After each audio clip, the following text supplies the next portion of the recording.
Okay guys, continue natin ito. So we are now on 519. So 519번 문제. 이 표지는 무슨 뜻입니까? So this signage, what meaning? 무슨 뜻? Okay, what's the meaning of this signage daw? So may nakalagay dito guys, 교통차단. Okay? So transportation cut. Kasi yung 차단하다 is to cut, no? So meaning pipigilan na. Mag-stop na yung transportation dito. So may nakalagay pa, 통행 금지, bawal dumaan. Kasi nga, nakakat na siya, nakastop. So, ngayon, alin dyan sa mga choices yung may similar thought, yung description. Sa 1번, 빨리 운전하면 안 됩니다. So, 빨리 is quickly, 운전하다, yan, 운전하다 is to drive, magmaneho. And 면 dito guys, it means if or kung. So, kung magmamaneho ka ng mabilis, 안 됩니다. 안 means hindi, and 됩니다, allowed. Okay? So, 안 됩니다, hindi allowed, hindi pwede. So, hindi pwede kapag magdadrive or magmamaneho ka ng mabilis. So, you're not allowed to drive quickly. So, that's the thought. And 됩니다 part can also be changed into 돼요 sa kanyang casual polite form. No? 안 돼요. It has the same thought. So, mali yung number 1, guys. No? Next, number 2, 사람이 탑승하면 안 됩니다. So, 안 됩니다, not allowed. Same. If 탑승하다 is to board, no? Or sasakay, guys, no? 탑승하다. Bawal daw sumakay ang 사람, yung mga tao. Okay? 아닙니다. Hindi rin yan. Then, 차가 지나다니면 안 됩니다. So, not allowed if 지나다니다 is to pass, guys, no? Yung padaan-daan. And 차 means yung car. So, bawal daw dumadaan-daan yung mga car. That's the thought. So, therefore, number 3 could be the correct answer for this number. Okay? Then, number 4, guys, it's not related na kasi 기기에 전원을 켜면 안 됩니다. Okay? So, meron ding bawal dito. Hindi allowed if ikyo mo, ikyoda. I-turn on mo yung 전원, yung power ng 기계, ng machine. So, not related. So, therefore, number 3 ang tamang sagot. Next, proceed tayo dito sa 520, 520번 문제. 자, 여기 다음 표지판이 있는 곳에서 지켜야 할 사항은 무엇입니까? Okay, so medyo mahaba yung ano guys, no? Question. So, in the following signage daw, 곳에서 in the place na merong signage na ganito, okay? 지켜야 할 사항. Okay, 지키다 yung verb dyan, guys. It means to follow, sundin. And 야할, it means to, you have to, kailangan. And sahang means yung situation or issues, ganun, no?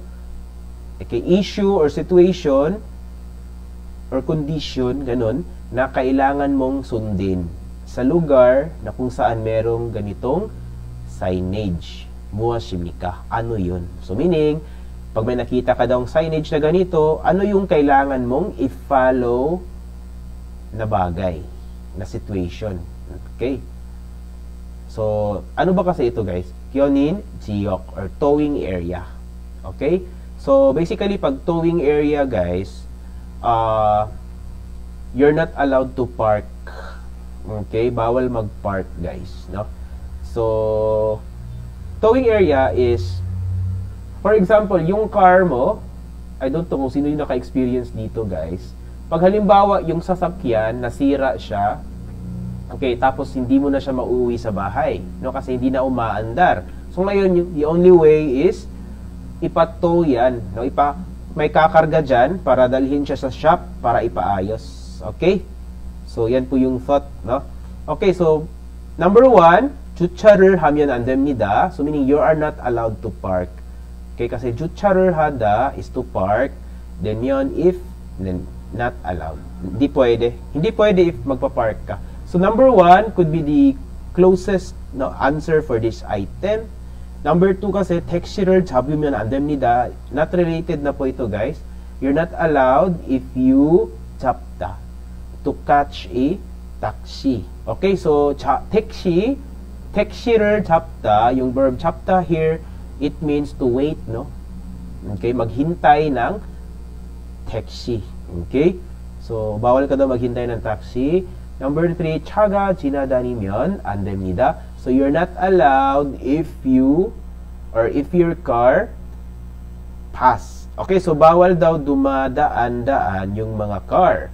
So, hindi naman ganyan yung sinabi dyan sa signage, guys. No? Number 4, 지게차를 운전하면 안 됩니다. So, you're not allowed if you 운전하다. Yes, if you drive, 지게차. Yes, forklift. Okay? So, number 1 is the correct answer.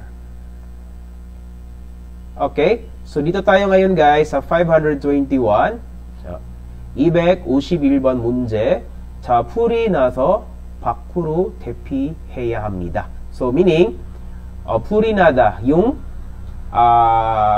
first natin na verb dito, guys. So, 불 is fire. Minsan, guys, yung ibig sabihin ng 불 is light or ilaw.